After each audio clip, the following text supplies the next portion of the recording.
On today's episode, we have some family Christmas movies, starting with Home Alone from 1990 and I'll Be Home for Christmas from 1998.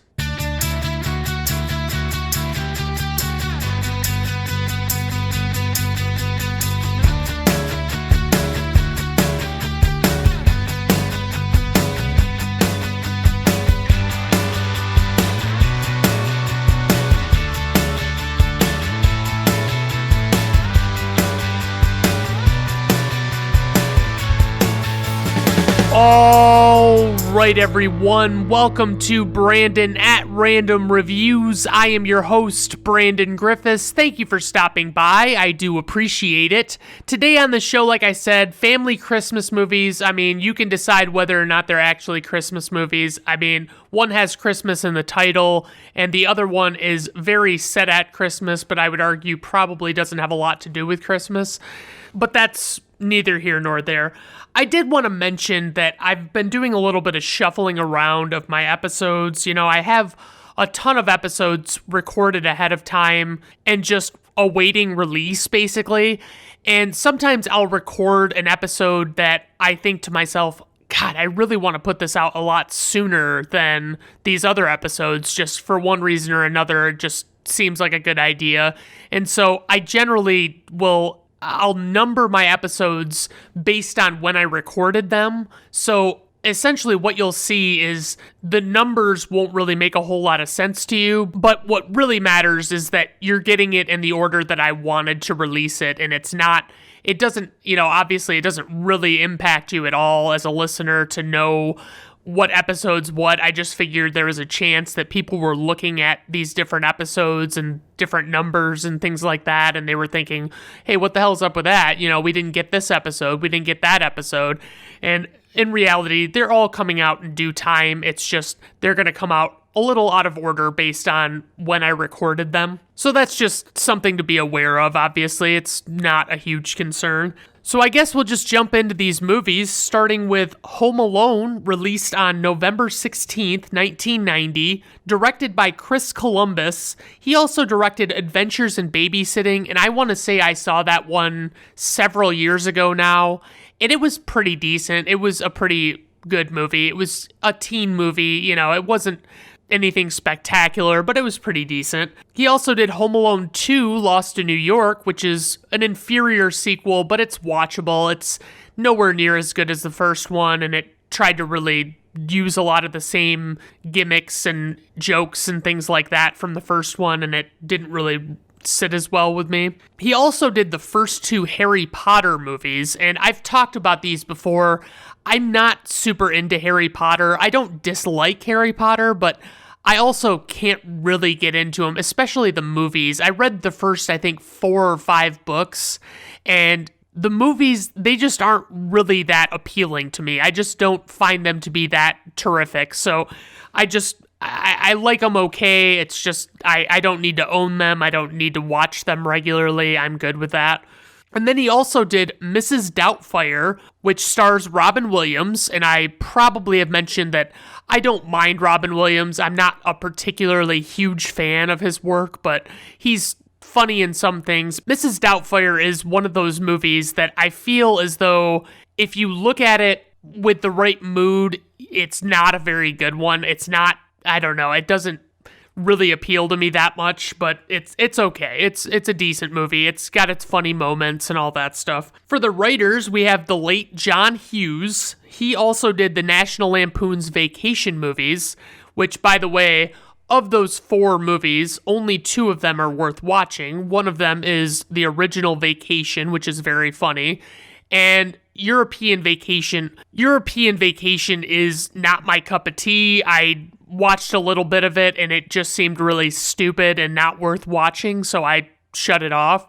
Obviously, Christmas Vacation is a classic. It's unfortunately one of those movies that I've seen so many times that it no longer does anything for me, really. I need to go a few years without actually watching that one to see if I can maybe come back around on it, but as of right now, I'm over it. I don't really give a shit. And then they made Vegas Vacation, and that one was not great. It was pretty stupid, and I I didn't find it to be overly funny. It was basically, it just, I think the biggest problem I have with the vacation movies is Chevy Chase, because I know things about Chevy Chase and how he behaves on set and things like that, that I have reason to believe that he's not a great guy to work with, and he's not overly funny to the point that it's like it's worth whatever he puts the people through that work on the movies with him, you know?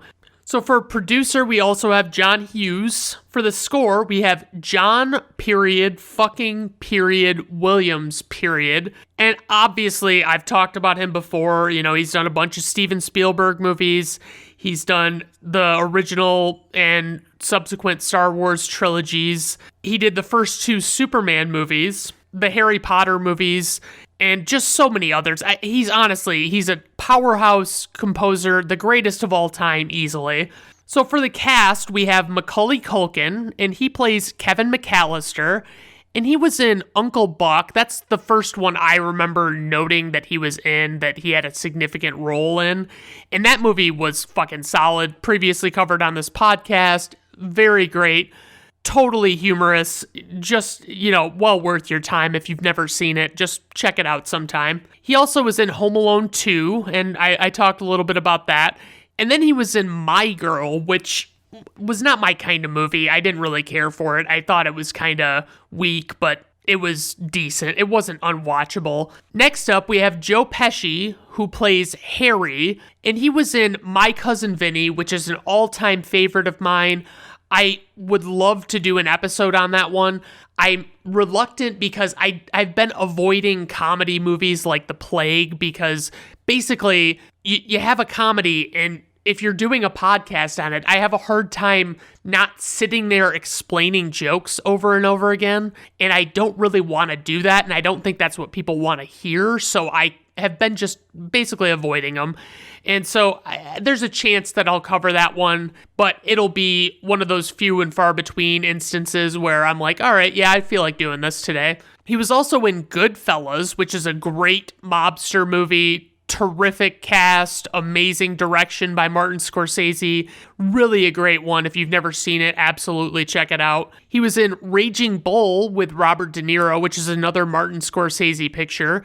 And that's about basically Robert De Niro as a boxer, and I think Joe Pesci plays his brother. It's been ages since I've seen this movie, but I remember it being good. It was very well made. And then he was also in A Bronx Tale. I don't really remember him so much from that, but I do definitely want to do an episode on this one too. It's a great one. I mean, it's got Chaz Palminteri and Robert De Niro.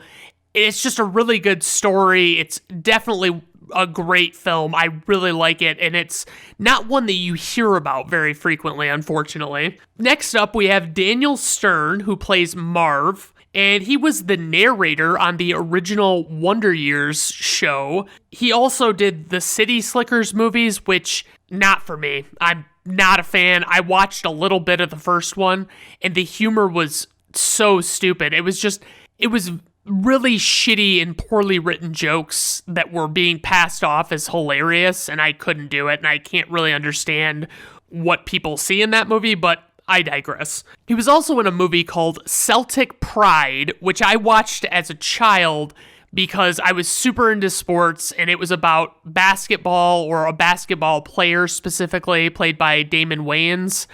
And I mean, it was a stupid, god-awful movie, but I loved it because it was about sports, and that was all that really mattered to me when I was a kid. Next up, we have the late John Hurd, who plays Peter McAllister, Kevin's dad. He was in the movie Big with Tom Hanks, which is a great comedy from the 80s. I thought it was the 80s. If it's not, I'm deeply mistaken, but I'm pretty sure it is. And he was also in The Pelican Brief, which is one that I have never watched. It's got Denzel Washington and Julia Roberts in it. And, you know, the reviews seem pretty mediocre on it. It doesn't seem like it's a super great movie. I might check it out sometime down the road, but I don't know. It's not going to be at the top of my list. Then we have Catherine O'Hara, who plays Kate McAllister, who is Kevin's mom, and she was in Schitt's Creek for the entire series run, as far as I know. And she was hilarious in that. The way she played that character was so amazing.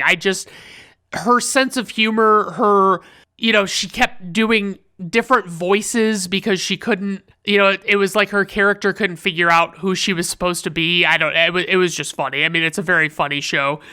She was also a voice in The Nightmare Before Christmas, and if you've never seen that one, it's claymation, it's very eerie and Tim Burton-y, and it's just, it's not a bad one to watch on occasion, but I can't watch it every year. I just can't get into it. I mean, I might throw it on while I'm doing something else just to have something on, but nothing too crazy. Then last but not least, we have John Candy, and he plays Gus Polinski, the polka king of the Midwest. John Candy did this film for $414 and worked one 23-hour day to shoot his scenes. He was also in Uncle Buck, as I mentioned, previously covered on this podcast. I already talked about it a little bit with Macaulay Culkin.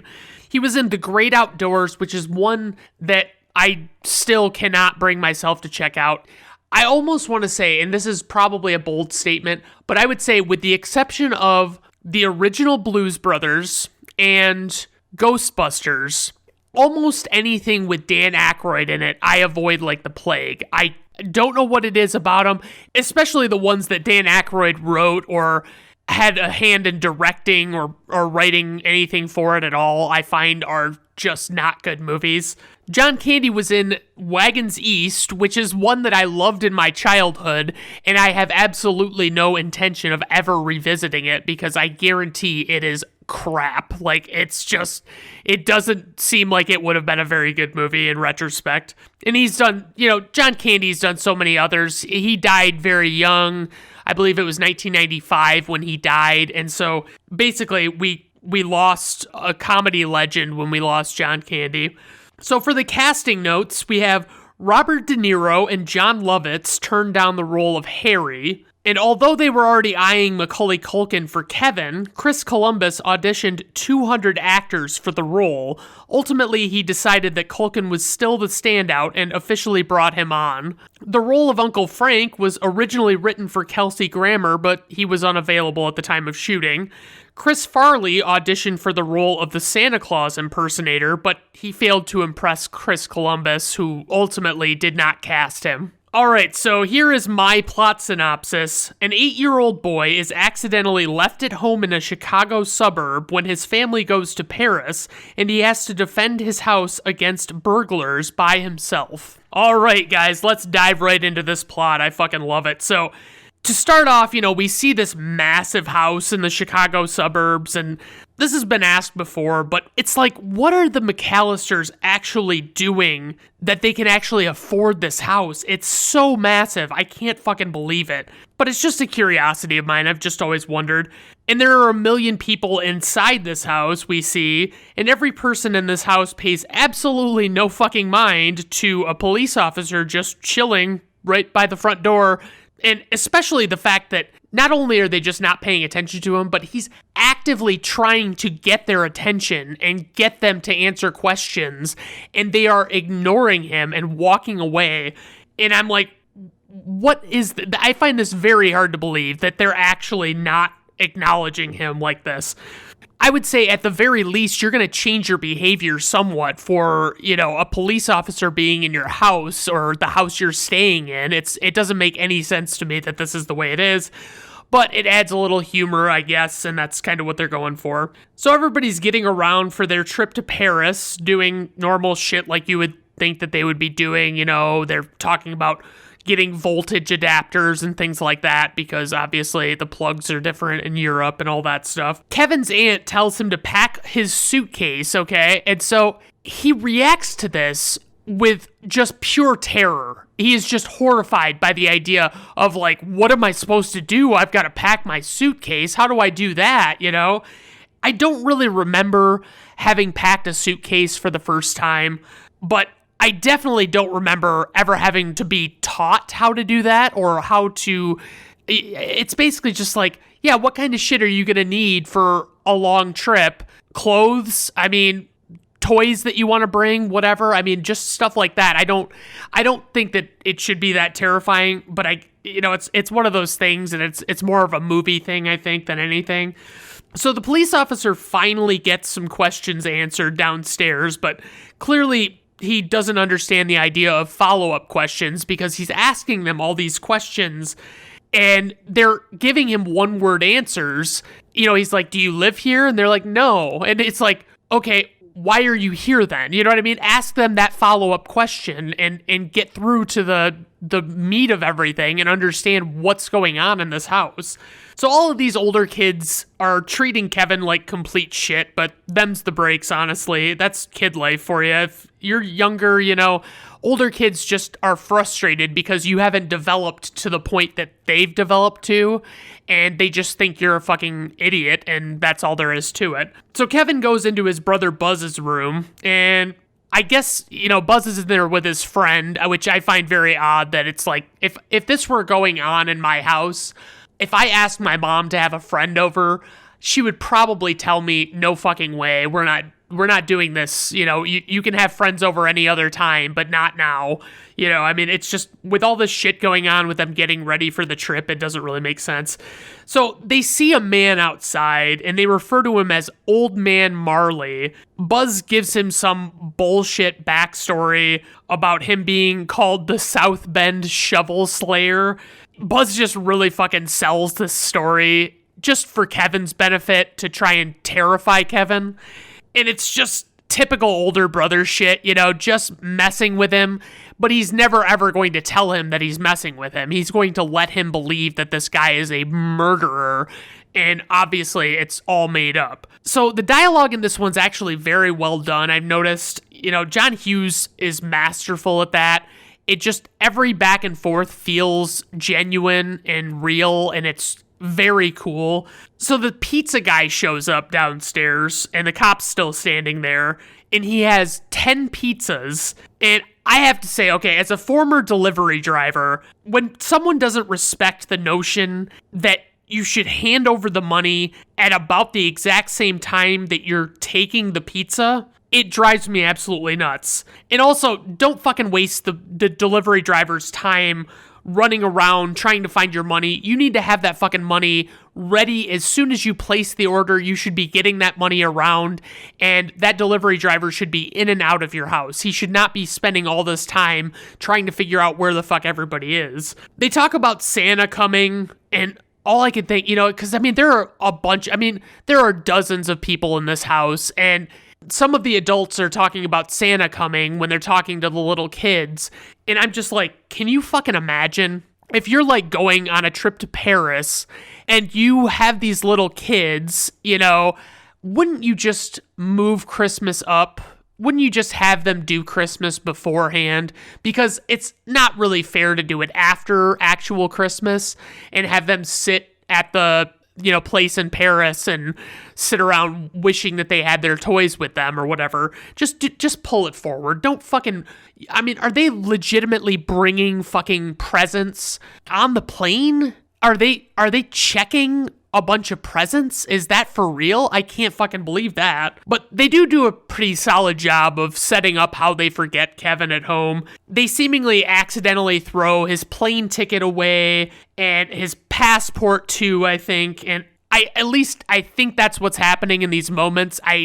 It's not very clear. You just know that they're focusing on that, and it's showing you, hey, this thing is happening, and they're throwing something away they shouldn't be. And apparently none of them have any, understanding of the fact that those kinds of documents, if you saw them and they had stuff spilled all over them, obviously you're still going to want to make sure that you don't throw that away. That's what I don't understand. So after paying for the pizza, they naturally finish telling the officer that their house is all covered. It's got timers on the lights. It's got locks on the doors. Basically everything that this police officer would need to know if he happened to turn out to be a burglar who was casing the joint and wanted to find out how easy it would be to rob the house. So Kevin creates a bunch of fucking chaos in the kitchen. He's asking around about where the plain cheese pizza is. And by the way, this is such a fucking little kid thing. little kids love their plain stuff. I used to get like nothing on my cheeseburgers. I used to get plain cheese pizzas, things like that. It's just, I don't know what it is about him. And he goes on and he says, I hate sausage and olives and onions and blah, blah, blah. And so basically, Buzz is eating and he explains to Kevin that somebody ate all of his cheese pizza and they're going to have to barf it up for him to be able to have some. And Kevin gets pissed and he fucking rams Buzz, and it's pretty ridiculous, and this is what sets off the chain of events. So Kevin's sent up to the 3rd floor to sleep, and he asks that his cousin Fuller be sent somewhere else because basically Fuller wets the bed. And by the way, what the fuck kind of name is Fuller? Is this an actual name anybody else on the planet has? I don't understand where Fuller... That's a terrible name. Anyway... So Kevin wishes away, his mom's taking him upstairs, and he wishes away his family to his mom, and in his mind, it actually ends up happening in this movie. They lose power in the middle of the night while Kevin's sleeping upstairs, and somehow no one in the entire fucking house has a battery-operated alarm, or just happens to be an early riser, so... literally everybody fucking sleeps in and doesn't realize that they're supposed to be up. And then in the chaos of getting ready, they don't even think of Kevin being up there at all. And I guess I'm to understand that that Peter and Kate have 5 children. 5? I mean, I couldn't even tell you for sure which ones are which, but it is wild to me. But I'm no parent, but it seems like bad parenting at a minimum, especially when you kind of keep a more watchful eye on what is definitely the youngest child. So they're getting into the airport shuttles outside because, they come knocking on the door and ultimately wake them all up. So this dipshit neighbor kid comes and he throws off the head count. He's asking the drivers all these questions and stuff. And it's so annoying that this kid is there. It's like, fuck off, kid. Get the hell out of here. Like, who in fuck's name would do this, A guy tells Kate as they're leaving that the power is fixed, but the phones will be down for a while, and she's kind of like, I don't really give a shit. It's no skin off my nose. I am not going to be here to use the power or the phones. So the family manages to make their flight, ultimately. The parents are sitting first class, and the kids are in coach, and I don't know how great of an idea that is, especially with, like, younger kids. I don't know. I mean, maybe it's not a terrible idea, but... they do talk about the questionable nature of them having sat in first class and let the kids sit in coach. Back at home, Kevin wakes up and he searches the house naturally, but he can't find anybody. He sees that the cars are still in the garage, so he assumes that they just haven't gone to the airport yet, of course. And I suppose like a little kid would probably not realize that those plans were going on for the airport shuttles. I guess that's reasonable. Kevin then celebrates the fact that he believes he made his family disappear, and he is fucking stoked. He's jumping on the bed, he's running around, he's doing all sorts of shit. He starts doing not only that stuff, but he starts doing stuff that he knows he's not supposed to be doing. For instance, there was a graphic gangster movie that his uncle wouldn't let him watch the night before, and now he's watching it, and I'm pretty sure at 8 years old, I would not have been fazed by this fucking flick at all, and it just freaks Kevin the fuck out. I mean, basically, it's like a little bit of gun violence. Who gives a shit? I mean, I'm desensitized by like 30 years on gun violence. I mean, if I saw it in real life, perhaps I would be taken aback by it, but I'm not buying that he would be that freaked out by this. So he goes up to Buzz's room and he finds a bunch of secret stuff stashed away. So he climbs on the shelving unit in Buzz's room and it comes toppling down. Basically, the wood just breaks, and I mean, I have to say, I wouldn't think an 8-year-old kid would be that heavy, but whatever. And basically, Kevin sets free Buzz's tarantula that is in a little case or cage or terrarium or whatever you want to call it on one of the shelves. And so you don't really think much of it. It's just you see this tarantula scurry away and leave Kevin be. So Kevin finds out that he's uncovered Buzz's life savings and he's so fucking stoked about it. And it's, a bunch of ones wadded up, and obviously it's not going to be that much, but it's probably enough to to do something with. So Kate realizes on the plane that she actually forgot her youngest child at home, but the plane can't turn back at that point because she took her fucking sweet-ass time letting that dawn on her.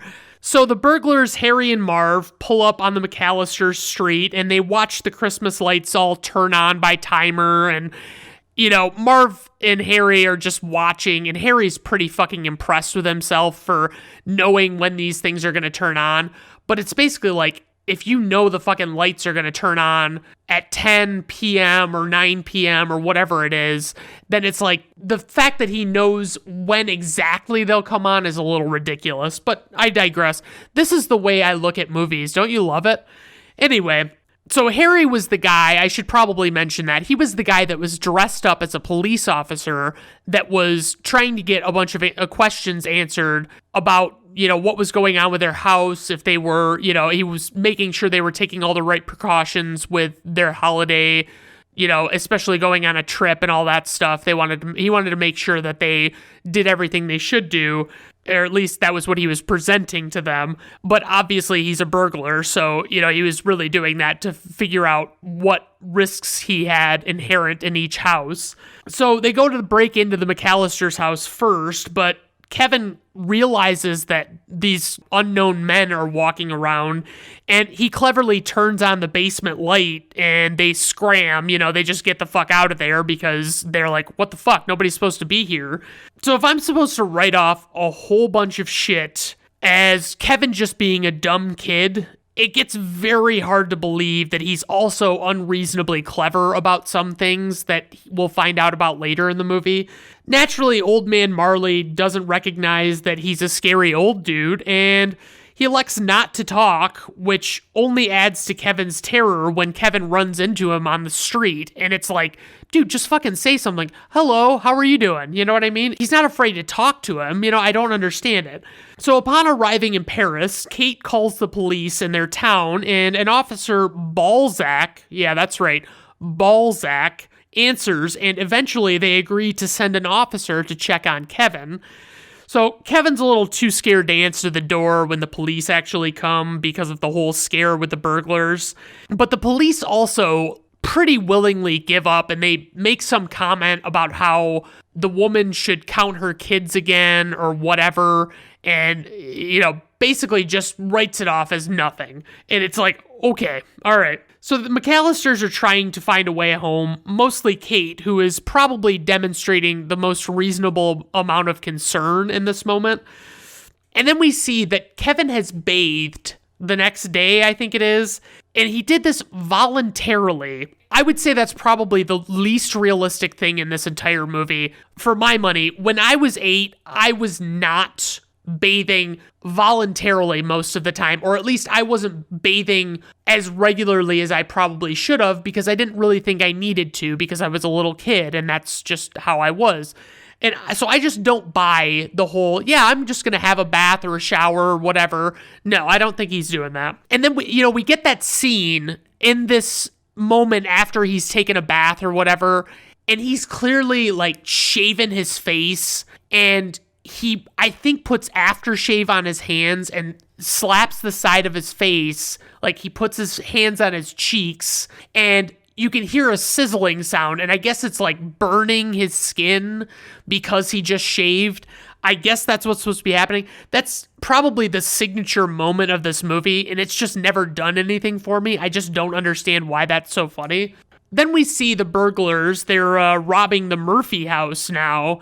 They're doing a lot of dicking around, considering it seems like the kind of thing you'd want to be in and out doing, you know? I mean, I wouldn't want anybody to come there that were just surprise visitors, and I was wasting my sweet-ass time, you know, getting everything rounded up and all that stuff. It's like, find the shit that you want and take it and leave. So Kevin goes to the store, and he buys a toothbrush, and he wants to see if they can confirm whether or not it's certified by the American Dental Association.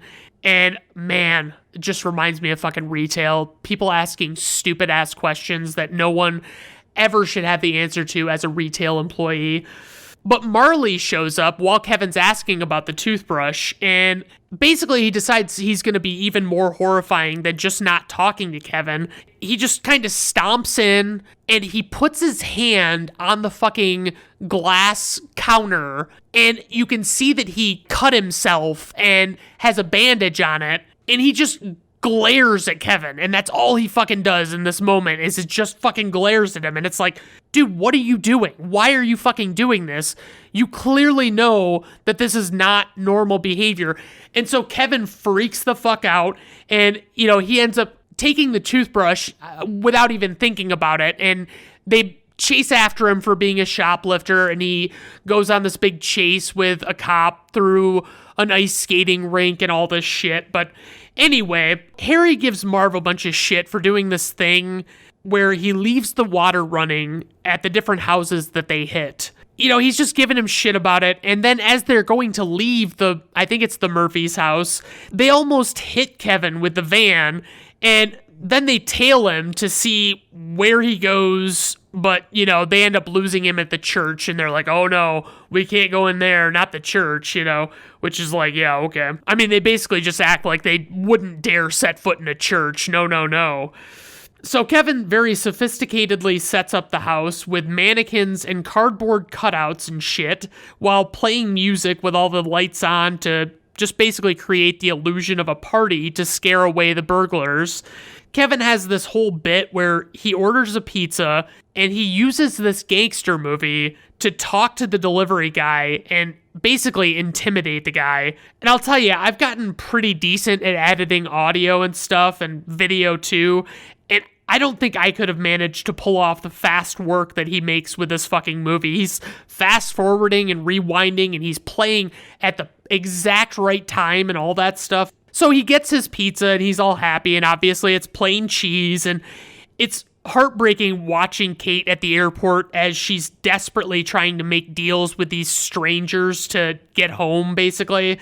So Kevin basically goes grocery shopping and gets hilariously interrogated by this female cashier that he sees there. And he says this one thing that I still say like this to this day. He goes, "Do you think I would be here alone? I don't think so." And that's the way I always say, I don't think so, because of fucking Kevin McAllister. That's why I say it. So Kevin's doing laundry, and like a dummy, he puts the detergent in on top of the clothes instead of the bottom of the drum like you're supposed to, because he's a dumb little kid. And Harry sends Marv to check out the McAllister house the morning after the party. So Kevin plays the gangster movie again to scare Marv away, but he amplifies the gunfire by setting off a firecracker in a pan in the kitchen, which is pretty ingenious. It had to sound pretty fucking loud. So Marv and Harry elect to stick around, even though they feel like there's a concern about who could possibly be in this house and what might have happened. But they want to basically just catch a glimpse of the men that were involved in this presumed shooting. Obviously, they don't realize that it was a movie. Then we have, Kate winds up in Scranton and she can't find a flight. And this guy named Gus Polinski, played by John Candy, happens to be there, and he's getting a truck with his bandmates because he's the polka king of the Midwest. I think I mentioned that. He offers to give Kate a ride in their truck, and they're basically just renting this fucking box truck to ride across the country. I mean, from what Scranton is it? I mean, it's Pennsylvania. That's Scranton, right? So he's going from there all the way up to Milwaukee, I think. And that's a long fucking drive in a fucking box truck. And you're sitting, they have, two guys sitting up front, and all of the rest of the bandmates are in the back, so it's like, holy shit. But Catherine O'Hara is honestly a delight in this. You really feel for her, you almost want to forgive the fact that she's such a negligent parent.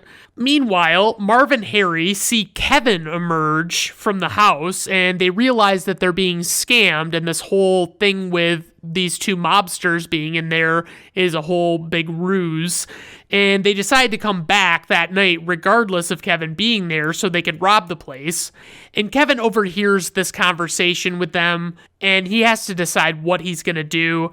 So Kevin goes to see a Santa impersonator as the Santa is closing up shop at this little, shack that they operate out of, I guess.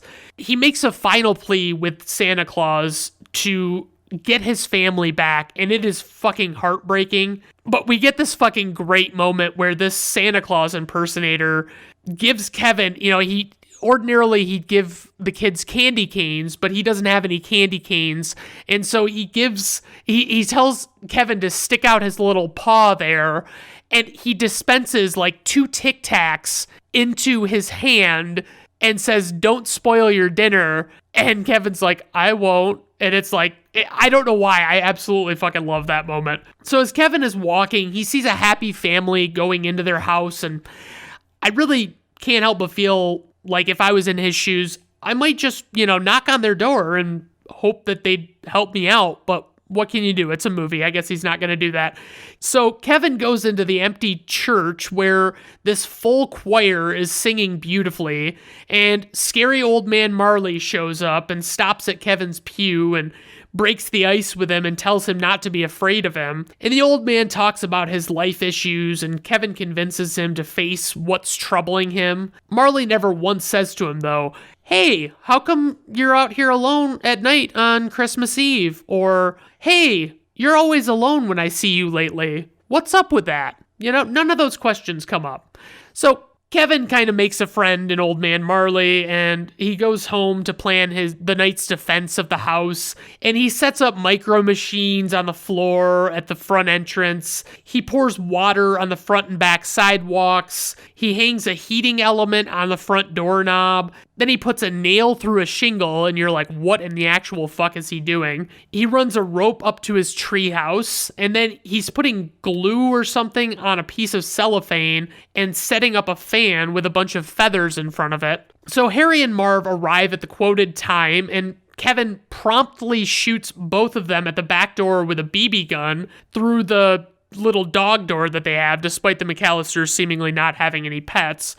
So Harry runs around the house and slips and falls out front where Kevin poured all the water.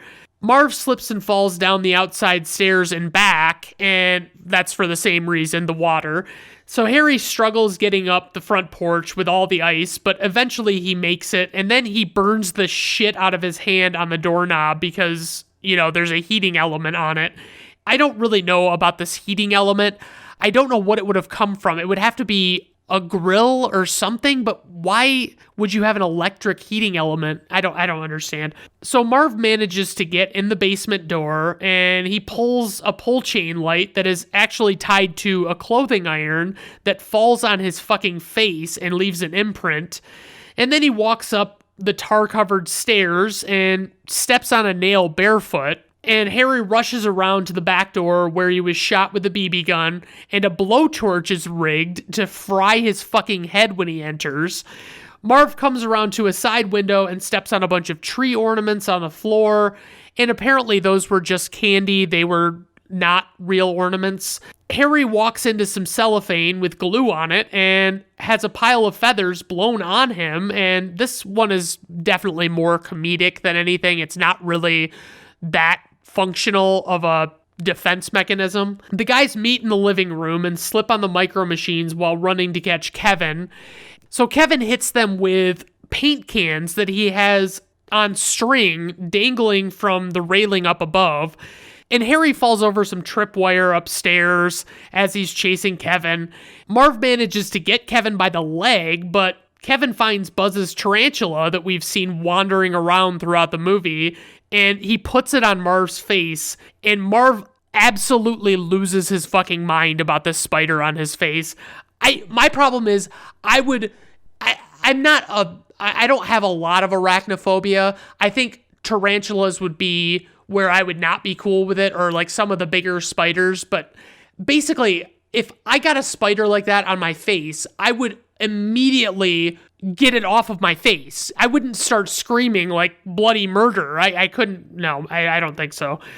So Kevin gets away from Marv and he zip lines to the treehouse from the attic.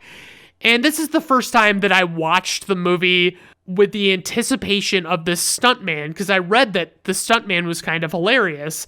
And it was not a disappointment at all. The stuntman was explained as a very small man, and indeed he fucking was. It just looks so funny. It's just this guy in what I assume is a blonde wig that just is very small and is supposed to look like Kevin.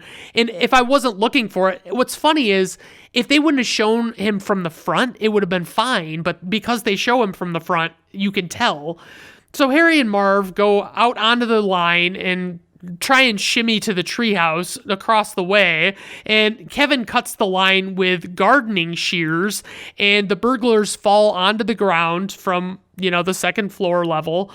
Kevin calls the cops at some point, and I don't really remember exactly when that happened, but it happened.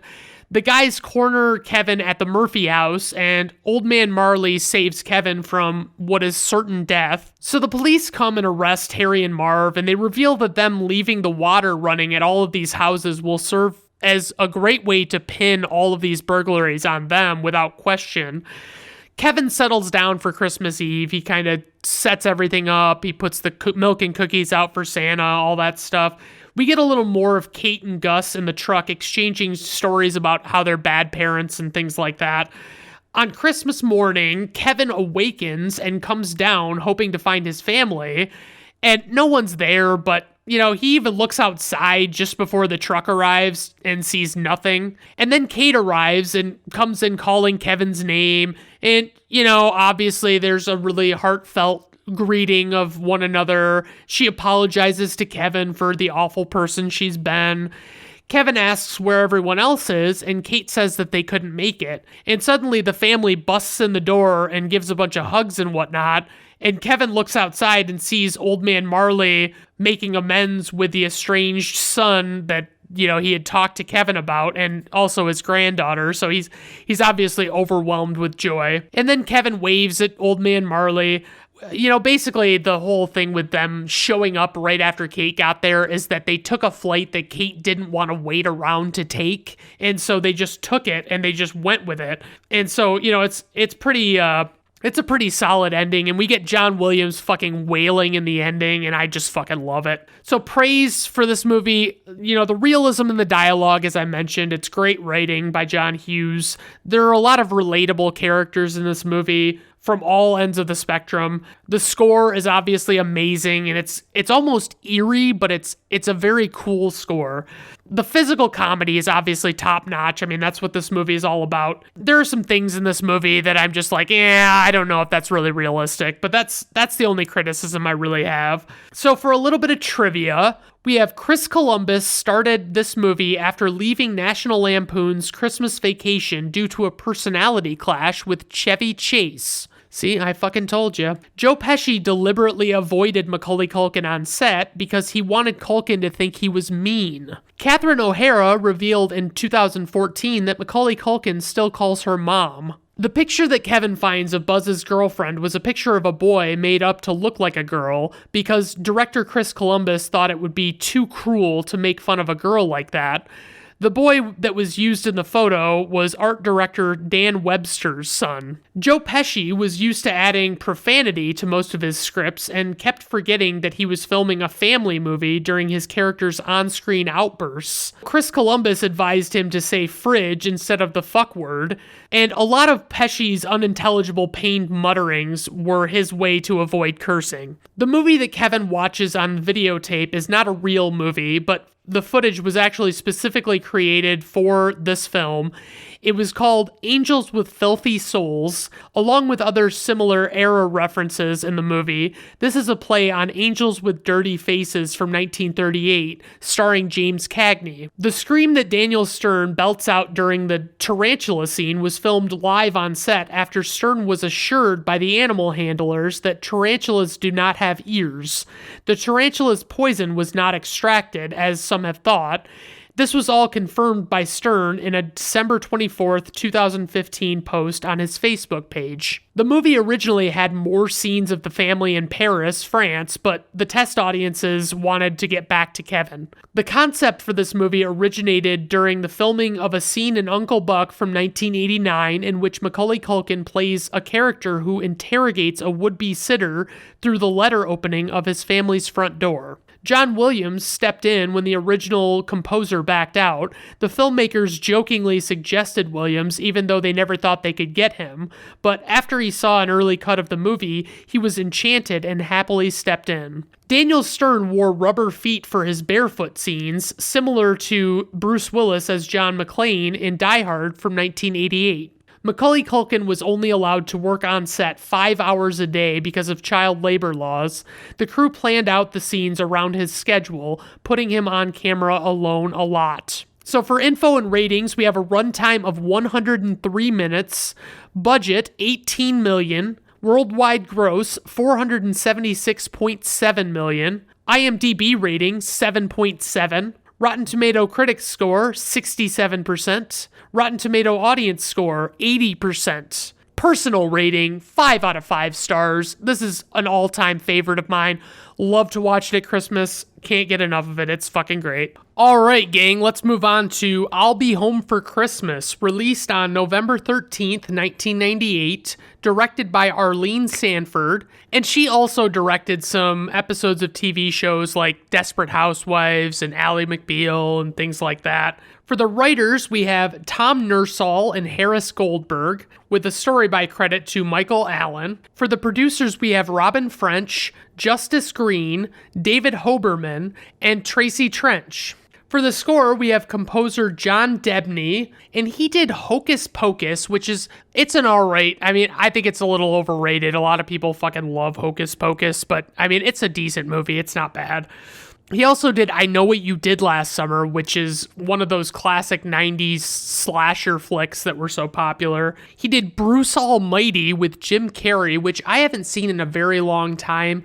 I liked the movie just fine. It wasn't one that I felt like I needed to see over and over again. And he also did Elf with Will Ferrell. And that one is another solid one that I cannot bear to watch every single year because it's just, Will Ferrell is so overjoyed that it's too much for me. Okay, so for the cast, we have Jonathan Taylor Thomas, who plays Jake Wilkinson, and he was on that show Home Improvement, and he was one of Tim Taylor's sons, and he was, that show was pretty solid. It was good for a laugh here and there. I didn't mind it, but, it's also not one that I'm going to go back and revisit ever, I don't think. He was in The Lion King from 1994, the animated one, and he voiced young Simba, and I would say he did a pretty solid job in that role. I didn't think he was bad.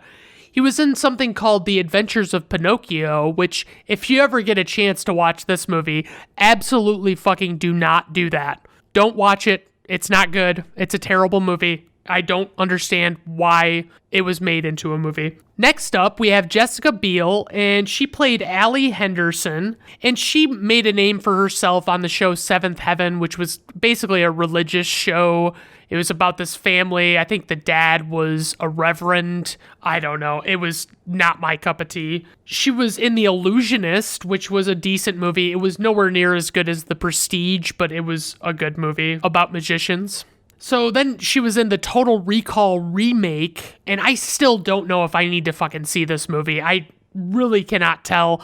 I see that a ton of people are in the movie. I've never heard anything great about it. She was in a movie called Stealth, which is so bad. It's basically an artificial intelligence that takes over this military jet, and they have to figure out a way to beat it, and it really wants to be like 2001: A Space Odyssey, kinda, and it just does not stick the landing at all. Next up, we have Adam Lavorgna, who plays Eddie, and he was in the movie Milk Money, and I vaguely remember that movie as being like these kids pool their milk money together to pay a hooker to see her naked, I think. I think that's the premise, or at least initially that's what the premise is. And he was in Beautician and the Beast with Fran Drescher, and I just can't even imagine a scenario where I would be willing to sit through that entire movie ever. Next up, we have Sean O'Brien, who plays Officer Max, and he was in Deck the Halls, which is another terrible Christmas movie with Danny DeVito and Matthew Broderick.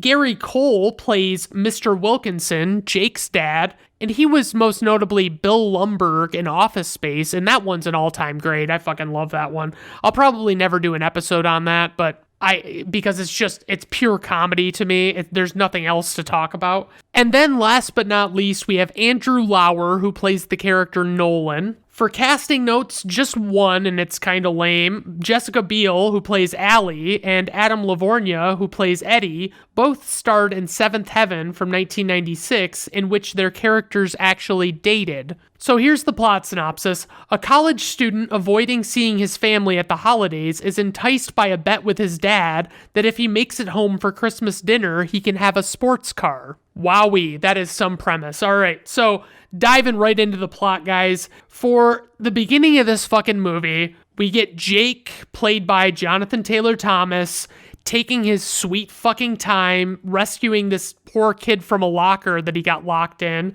We find out that he's cheating on tests and whatnot. So obviously he's a model of an American college student, just everything that you would think they would be. This kid, Ian, gets out of the locker and we're slowly establishing that he's basically Jake's assistant. And I guess that's what we're supposed to take away from it. Turns out that some guy named Eddie put Ian in the locker because Jake did a shit job making these fake IDs for Eddie and his crew. Jake wants Ian to magically trade his ticket to get home for the holidays for 2 tickets to Cabo San Lucas, which is apparently possible in the world this movie is set in. So Jake goes off to see his girlfriend Allie, played by Jessica Biel, and she's sleeping, but she's actually supposed to be studying. Oh darn. So she tries to shoo Jake, but he keeps giving her a bunch of stuff and trying to butter her up. He hands her something, and she actually says, "Eggnog. My mother makes this from scratch." Get the fuck out of here. He somehow already has the tickets to Cabo San Lucas, and I don't really know. I mean, they weren't printed out of a regular printer. They are the official tickets, and I'm not really understanding how he managed to do that, but okay. Allie is annoyed with Jake when he gives her the tickets because she wants a real Christmas with family and everything. So they run into this Eddie guy while they're arguing, and Eddie's the guy that put Ian into the locker, and he's in his SUV that he's super proud of. He's openly hitting on Allie in front of Jake. Eddie decides that at this point it'll be a good idea to continuously back up in his vehicle without paying attention while talking to Allie, and then he promptly runs into a parked car. Jake is so busy laughing at Eddie that he doesn't even realize Allie has walked away because I'm going to be honest with you, there's going to be an underwriting narrative in this episode, this specific movie. Jake is a big fucking bag of shit. He's our main character. He's our protagonist. We're supposed to be rooting for him. But I tell you what, he is not a good person. Then we see Jake with these 3 jocks that he sold fake IDs to, and they're bitching about them not having worked. And he says he's going to make it up to them by loaning them beepers to use to cheat on a test. And then Jake's back in his room with Ian, and his dad calls him. His dad wants him to come home, and he found out about the trading of the tickets. And I'm still just not entirely sure how I'm supposed to think this trading tickets thing actually works as the movie presents it. Is the travel agent allowing the exchange by Jake and then is only forced to notify Jake's dad when the trade happens? Wouldn't it make more sense if they needed his dad's permission to begin with, because clearly his dad paid for the tickets? Anyway, we've learned that Jake hasn't been home since his mom passed away, and he doesn't like his new stepmom because he feels that his dad got together with her too quickly after the mom died. And, that's totally the stepmom's fault. Totally, you got to be mad at her for that. You can't just talk to your dad about, hey, this otherwise good person, she would be fine, but why the hell didn't you give it a little more time or something like that? So Jake's dad lays this proposition on him, and he says that if he gets home by, dinner on Christmas Eve or whatever, that he'll give him the family Porsche. And it's like, okay. And I get wanting a semi-cool car, but there are things to consider here. Like, what a tool everyone thinks a teenager driving in a Porsche looks like, especially with the assumption that he didn't pay for it himself. I'm struggling with that one. I don't think you want that in your life at all. At the dad's house, the stepmom gives the dad a hard time about this whole deal that he's made with Jake, but basically Jake's dad's like, I don't give a shit. I want him to come home, and that's how I'm going to get him home. But it's not like he's coming home on his own, momentum. He's basically just having to be bribed to come there, and it's got to be a fucking expensive car. I mean, not worth it because it's a Porsche, but whatever. So he tries to make up with Allie by showing her that he cashed the Cabo tickets back in for tickets home, which still doesn't make any sense. I should probably mention that they're in Southern California and home is in New York. Jake leads her to believe that he's just simply had a change of heart and, doesn't really mention the whole Porsche thing because he's a fucking jackass. Meanwhile, Ian is sending the jocks answers to their test by way of the beepers. Eddie comes into the room where Ian is and puts an end to the production in hopes of getting back at Jake, basically. The jocks, with Eddie, confront Jake for fucking them over, and they're going to do something to him fucked up, but you don't know what. We see Allie waiting for Jake and not really knowing where the fuck he is. And then we see that Jake has woken up in the middle of the desert in a Santa costume, that the beard and hat and everything are glued onto him. So Eddie basically just carpes the diem and offers Allie a ride home with him, and she reluctantly agrees because she has no other options at this point, I'm guessing.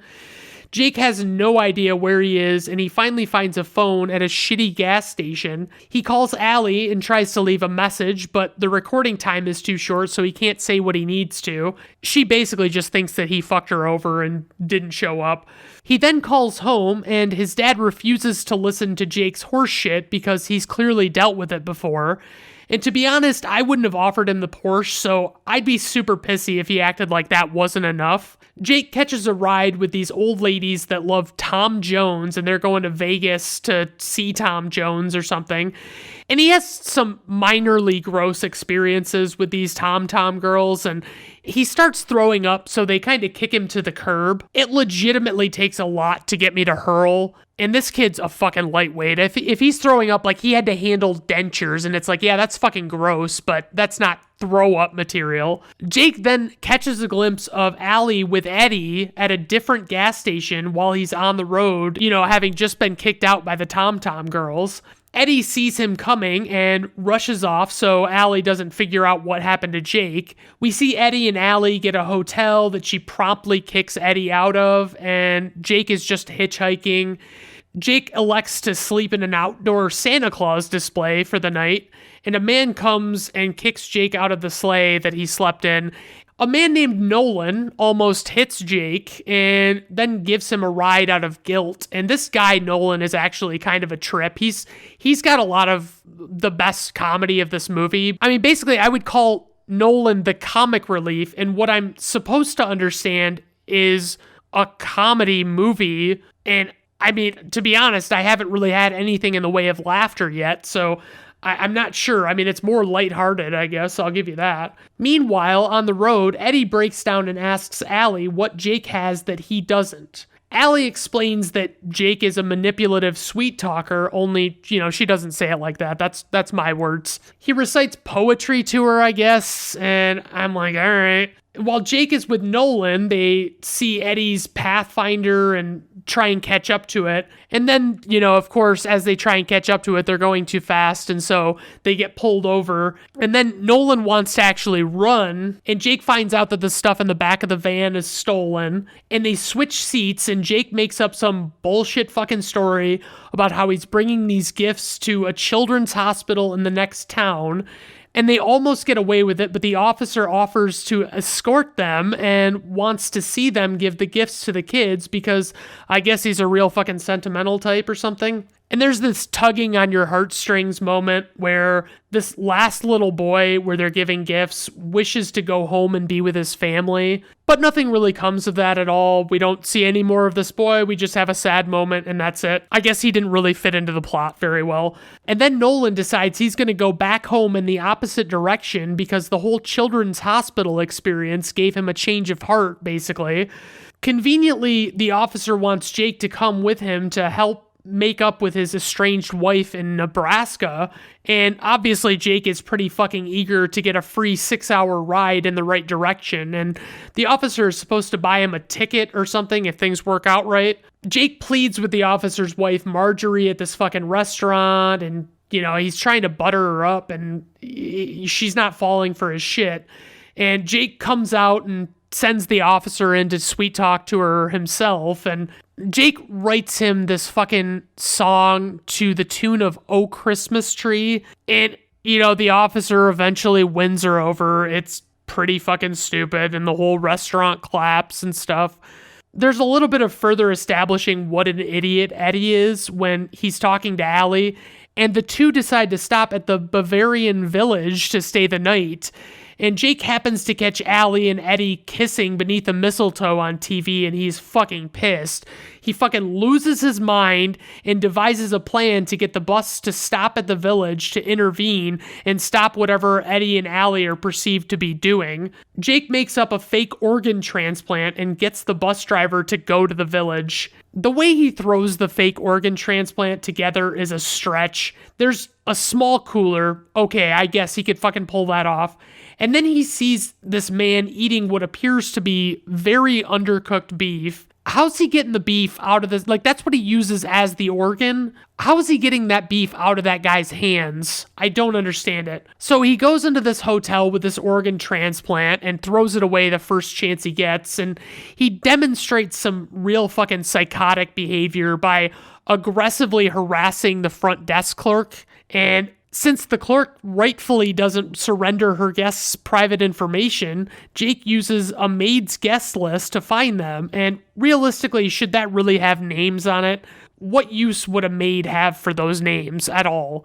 Jake and Allie kind of make up in what has to be the most G-rated relationship dynamic ever because, you know, it's a Disney picture, so Allie realizes something is up with Jake wanting to be home by 6 p.m. specifically, so he breaks down and spills the beans about the Porsche.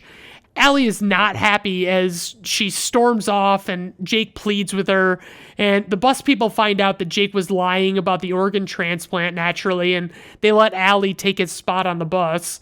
Eddie and Jake ride together, and Eddie has a revelation that it's not like him to help Jake out, so he basically just ditches Jake on the side of the road. I can't help but feel like Jake doesn't have enough likable qualities at this point to outweigh his shitty ones for him being a good protagonist. Jake decides to enter a Santa race to win the money he needs to go home, and Jake has to finish the race with a hat and a fake beard on, and his ones from the desert had previously come off or been removed or whatever. So, spoiler alert, Jake wins the fucking race because the guy who paid for his entrance fee lets him win the race. Turns out that guy is actually the mayor, and he normally wins and donates his winnings. So Jake gets guilty when he hears about that, and he gives the money to the mayor. He has to make a deal with his sister where she'll pay his way home, and he just uses a password to get the money. And then he gets unreasonably pissed off when he still needs a valid photo identification to get on the plane,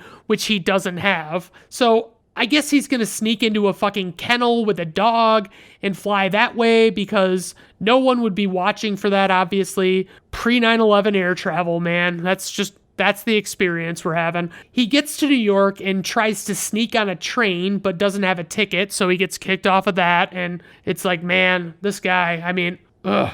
We see his dad longingly waiting for him to arrive, and it's like, dude, he doesn't love you. Even if he shows up, it's just because he loves the car, bro. Jake rides on top of an SUV as a means of travel for a bit, but it's unclear if I'm supposed to believe that the people in the vehicle somehow didn't notice him, or if they actually just let him ride up there for some reason. I'm calling bullshit either way. So he has to actually get off the vehicle because it makes a wrong turn, and so he hijacks a one-horse open sleigh from a parade. He stops to make up with Allie, and she's visibly unenthused to see him. He apologizes for all of the shitty stuff he's done, and they smooch for a bit.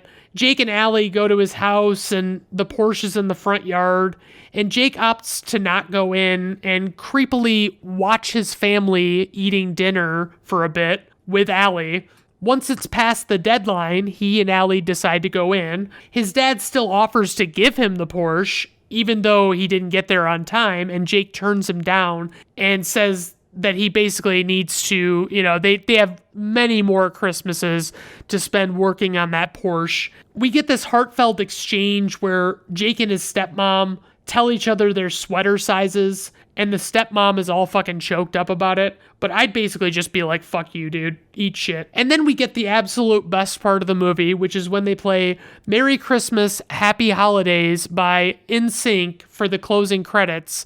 And man, that is the high point. So praise. It's a good put it on so you can not pay full attention to it while wrapping presents kind of movie. Another point I'll make is that I have seen worse Christmas movies before. There's no doubt about that. Criticisms, I would say Jake is a fucking douchebag who has no business living in a civilized society, and everything is so fucking G-rated in this fucking movie that it just makes me sick. So trivia, the film's trailer shows a little boy urinating on Jake's lap. That scene was actually cut from the film. This isn't really trivia here, but the trailer to this movie makes Jake seem like he not only always wanted to go home to be with his family, but it also makes him seem like an innocent victim who fell prey to a practical joke, and that's how the events of the movie happen. And it's like, no, that's not really exactly it. So next trivia item would be Merry Christmas, Happy Holidays by NSYNC plays during the end credits. 14 years later, Jessica Biel married NSYNC member Justin Timberlake. All right. Although both Jake and Allie are college students, Jonathan Taylor Thomas and Jessica Biel were both minors at the time of filming. A couple of IMDb nuggets. All right. Jonathan Taylor Thomas's character Jake being unconscious in the desert mirrors what happens to Simba, the character he voices in The Lion King from 1994, down to the vulture and vulture sounds. Yeah, okay, I guess that's trivia. And this one is my personal favorite. This was the first live-action Disney movie to use a logo variant in which the variant is the logo, but with Christmas lights. All right, so let's get on to info and ratings. A runtime of 86 minutes, just a shade too long. A budget, $30 million. Worldwide gross, $12.2 million. IMDb rating, 5.5. Rotten Tomato Critics score, 23%. Rotten Tomato Audience score, 41%. Personal rating, 2.5 out of 5 stars. I can watch it. It's not that terrible, but it's just not great either. I would never recommend it to anybody ever in my life, not once. So, all right, everyone. Well, that was our episode for today. I really appreciate you stopping by, as always. And obviously, if you have any suggestions or requests, or you want to see me change something, let me know. I mean, it's quite the lead time if I do what you want me to do, but I'm like 17 episodes out right now, so, there's a little bit of lead time, sorry. All right, well, I hope you have a good rest of your day. Bye now.